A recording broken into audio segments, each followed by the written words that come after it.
Mudah dipukul, baung dinembas, sayangnya kalah, terlepas jala. Mudah diungkap dan dipersembah, dengan bismillah kita bermula. Assalamualaikum warahmatullahi wabarakatuh. Saya Juliathira binti Razali akan menerangkan tugasan 3 yang bertajuk Isu dan Halangan dalam Keterampilan Berbahasa bagi subjek BMMB 1134 Keterampilan Berbahasa. Apakah itu keterampilan berbahasa? Kamus Dewan 2018 mentakrifkan keterampilan bermaksud kecakapan dan kemampuan yang tinggi. Definisi bahasa pula ialah mempunyai bahasa, menggunakan bahasa dan bercakap dalam sesuatu bahasa. Manakala bagi pendapat Muhaimis Nuhaili pula, dia berpendapat bahawa keterampilan bermaksud kecakapan dan kebolehan yang tinggi ketika berbahasa melalui kemahiran mendengar, bertutur, membaca dan menulis bagi menyampaikan sesuatu mesej sama ada secara lisan maupun bertulis dalam urusan pekerjaan atau seharian seseorang.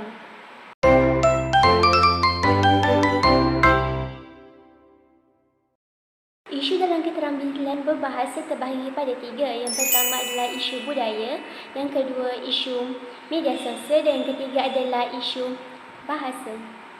Pertama adalah isu budaya. Menurut Kamus Dewan, budaya bermaksud tamadun dan peradaban. Komunikasi yang melibatkan silang budaya penting agar mempermudahkan kita untuk berkomunikasi dan bergaul dengan orang yang berbeza bangsa, agama dan budaya.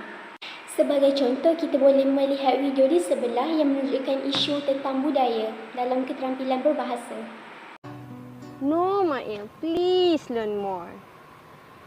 There's a lot of benefits by learning English language.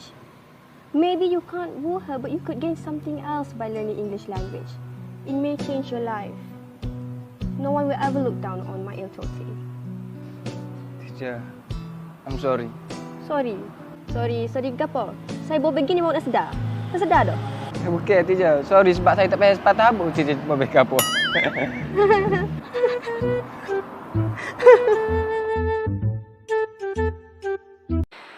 Oleh itu, kita mestilah mengutamakan kesantunan bahasa dan mengelakkan diri menggunakan bahasa yang kotor yang boleh menjatuhkan maruah seseorang individu. Yang kedua adalah isu media sosial. Media sosial telah menjadi isu keterampilan bahasa kerana ia telah mengubah cara kita berkomunikasi secara dramatis. Dalam lingkungan media sosial, orang seringkali menggunakan singkatan, emoji dan bahasa selanga yang lebih singkat dan cepat daripada bahasa formal yang digunakan dalam tulisan formal atau pidato. Di sini kita dapat melihat contoh penggunaan bahasa singkatan dan penggunaan bahasa selanga dalam media sosial. Hal ini menyebabkan kemunduran dalam kemahiran bahasa formal dan keterampilan menulis yang efektif.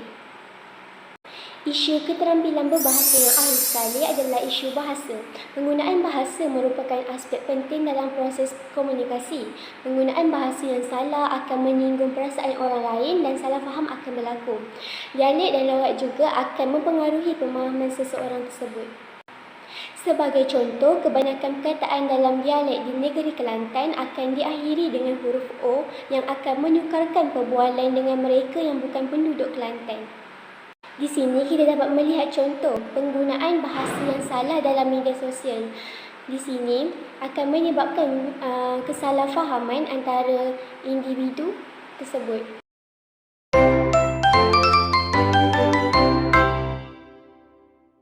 Tiga halangan dalam keterampilan yang berbahasa. Yang pertama adalah komunikasi sahala, yang kedua ialah gangguan emosi dan yang ketiga adalah gangguan fizikal. Halangan dalam keterampilan berbahasa yang pertama adalah komunikasi sahala. Penghantar menyampaikan mesej kepada penerima tanpa mengharapkan maklum balas daripadanya. Komunikasi sahala menjadikan mesej lebih cepat, mudah dan teratur ketika disampaikan. Sebagai contoh, pidato, ceramah, syarahan dan radio. Namun, terdapat kesan negatif dalam komunikasi sahala, iaitu penyampai tidak tahu maklum balas daripada pendengar dan tidak tahu kelemahan dalam penyampaian untuk diperbaiki pada masa akan datang. Seterusnya, penyampai tidak dapat menilai keberkesanan mesej yang disampaikan. Halangan yang kedua dalam keterampilan berbahasa adalah gangguan emosi. Menurut Kamus Dewan 2017, gangguan adalah perbuatan yang menghalang fikiran atau keadaan jiwa yang bercelaru akibat faktor luaran dan persekitaran. Gangguan emosi seperti stres, kemurungan, marah, terlalu sedih dan cemas akan mempengaruhi penyampai untuk mengingat maklumat yang ingin disampaikan dengan betul dan tepat. Kesan negatifnya, apabila penyampai mengalami gangguan emosi, penerima tidak mendapat maklumat dengan tepat dan betul. Seterusnya, komunikasi tidak dapat berjalan dengan lancar dan berkesan.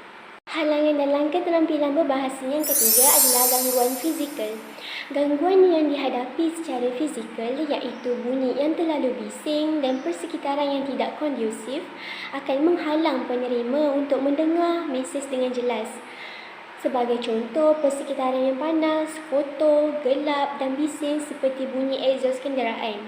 Kesan negatifnya, persekitaran yang tidak selesa menjadikan penerima hilang fokus.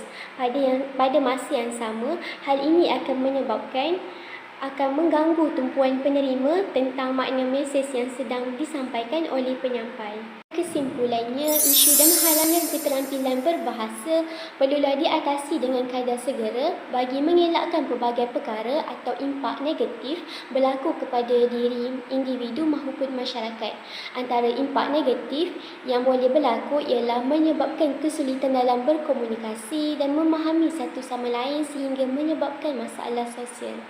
Perkara ini perlu diatasi agar masyarakat dapat hidup dalam keadaan yang harmoni dan bersatu padu.